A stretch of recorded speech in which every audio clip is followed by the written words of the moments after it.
Règlement de compte à Hockey Choral, film réalisé en 1957 par John Sturges, scénario de Léon Uris. Ned, Rick et Albie Bailey arrivent à Fort Griffin pour venger la mort de leur frère, tué par John Holliday parce qu'il trichait aux cartes. Ce dernier, ancien dentiste miné par la tuberculose et l'alcool, et réputé pour son habileté dans le maniement du revolver, est devenu joueur professionnel. Edward Thorpe, le shérif de Dodge City, arrive alors à Fort Griffin pour appréhender un certain Alex Clanton. Mais le shérif Wilson, par lâcheté et peur des représailles, l'a laissé s'enfuir. Thorpe tente d'en savoir plus auprès d'Holliday, qui les conduit parce que son frère Paul Thorpe, également shérif, tout comme ses autres frères Vincent et Jimmy, l'a autrefois banni de Deadwood en lui confisquant $10 000. Peu après, Holliday abat Ned Bailey en état de légitime défense. Mais les habitants, excédés par les troubles qu'il provoque en ville, l'accusent de meurtre et sont sur le point de le lyncher. Thorpe, malgré son peu de sympathie pour lui, le sauve in extremis et avec l'aide de Kate, la compagne d'Holliday, lui permet de s'échapper. Thorpe retourne à Dodge City, bientôt rejoint par Holliday. Arrive également la pulpeuse Laura Denbo, joueuse professionnelle dont Thorpe s'éprend après l'avoir emprisonnée pour trouble à l'ordre public. Thorpe est le seul représentant de l'autorité présent à Dodge City quand la banque de Salinas, qui dépend de sa juridiction, est dévalisée par le bandit Chris Stevens et ses complices, et le caissier assassiné. Holliday, ayant une dette envers Thorpe, lui propose son aide. Vous embauchez? Vous? Non, merci. J'ose dire que je ne vise pas trop mal. L'ennui, c'est que les personnes les mieux placées pour certifier que je mets dans le mille à tout coup sont absentes. Je me tirerai l'affaire tout seul. À votre 13.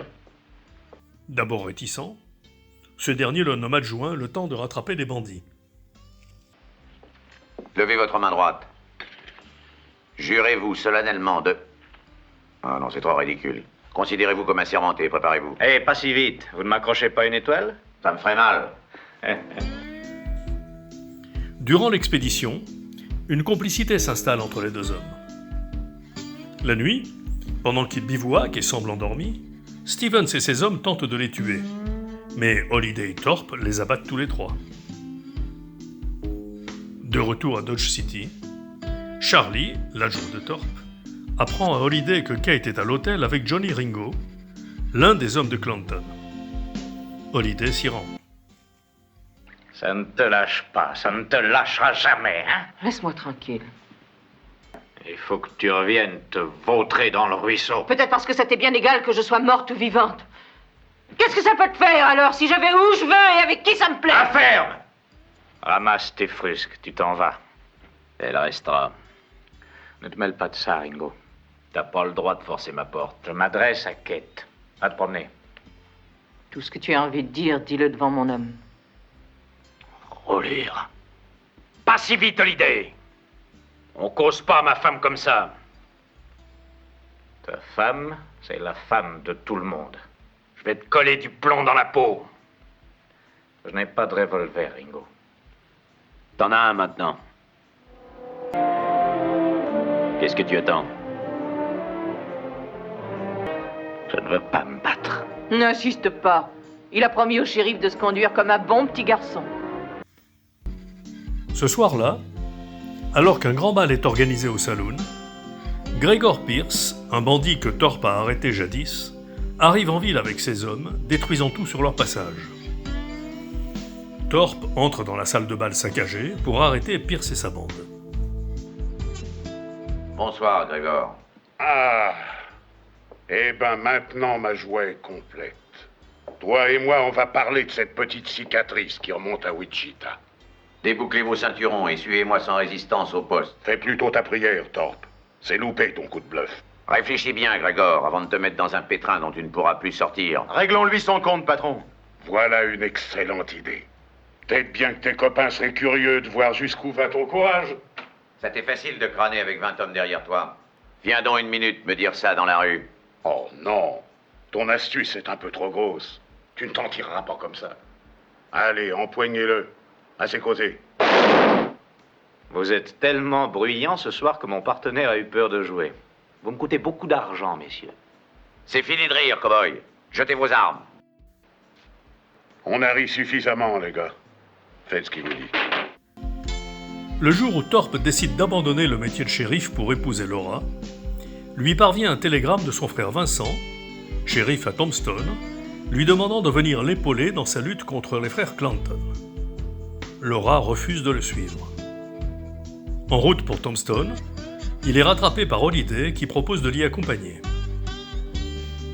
Arrivé à destination, Holiday entre à l'Alhambra Saloon, tandis que Thorpe retrouve ses frères. Alex Clanton envoie Wilson, l'ex-shérif de Fort Griffin, maintenant à sa solde, négocier avec Thorpe pour qu'il laisse passer son troupeau de bétail volé au Mexique. Il a l'air prospère. J'aurais tort de me plaindre. Qu'est-ce qui t'amène? Édouard, Alex te propose un accord. Il promet de ne pas troubler l'ordre si ses bêtes peuvent entrer dans Tombstone. C'est rudement chic de sa part. C'est un gentil garçon, Alex. Il a dans son ranch un troupeau qui représente une fortune et il va le vendre. Ah, il va le vendre. Dans le coup, il y a 20 000 $ pour toi. Comptant. Tu dis 20 000 $. Le salaire du péché s'accroît. 20 000 $ contre une fosse au cimetière. Ou une pension de 20 $ par mois si tu vis assez longtemps pour la toucher. Moi aussi, j'ai pensé à ça. Vois-tu, Wilson? C'est très gentil ici. J'aimerais bien y rester un peu. Je pourrais avoir envie d'être shérif régional, par exemple. Ça ne m'effraie pas du tout. Je suis paré. J'ai un ranch maintenant et 25 000 $ à la banque. Et que tu sois shérif, ça ne m'empêchera pas de dormir une minute. Ça m'empêcherait, moi. Pourquoi ne cesses-tu pas de jouer aux frères prêcheurs? Qu'est-ce que tous tes beaux serments t'ont rapporté? Une vie de labeur ingrat, un amour pour une femme qui t'a lâché et l'amitié d'un tueur. Prends ça pour le remettre à ton patron.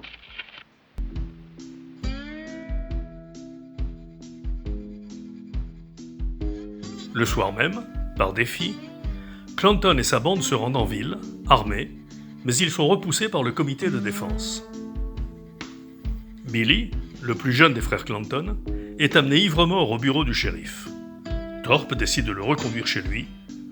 Il y rencontre Alex Clanton. Qu'est-ce que tu fais ici? J'ai ramené ton jeune frère chez toi, ivre-mort. Tu peux être fier de toi. Oui, très fier. Débine-toi et en vitesse. T'amuse pas à ça. J'ai pas mal d'amis prêts à partir à ma recherche s'ils ne me voient pas revenir. Ça alors, ça ne me fait ni chaud ni froid. Tu es en dehors de ton territoire cette fois-ci. En es-tu bien sûr? Je suis shérif fédéral. Et voilà ma nomination. J'en suis désolé pour toi. Ne pars pas si vite. Je ne recherche pas la bagarre, mais de ton côté, cesse de me pousser à bout. On pourrait s'asseoir et causer un peu. Je suis prêt à accepter tes conditions. La seule condition valable est que tu reconduises toutes ces bêtes au Mexique. Les Clanton décident alors d'abattre Thorpe lorsqu'il fera sa dernière ronde. Mais son frère Jimmy l'a remplacé, et c'est lui qui est tué. Édouard et ses frères décident de le venger. Alex Clanton envoie son frère Billy proposer un affrontement entre les Thorpe et les Clanton. Voilà ce qu'Alex voudrait. Que ça se passe entre vous et vos frères sans personne d'autre. C'est bien ce que je pensais. Sans intervention du groupe Clum. Tu as ma parole. Il amènera combien d'hommes? 6. Il y aura Alex et Fred et Ringo et les McLauris. Où et quand? À l'aube à Hockey Corral. Dis à Alex que nous y serons. Thorpe va demander de l'aide à Holiday, mais celui-ci est malade et dans l'impossibilité de bouger. Cependant, le lendemain, et malgré son état, il se joint au frère Thorpe pour se rendre à Hockey Corral, où doit avoir lieu le règlement de compte.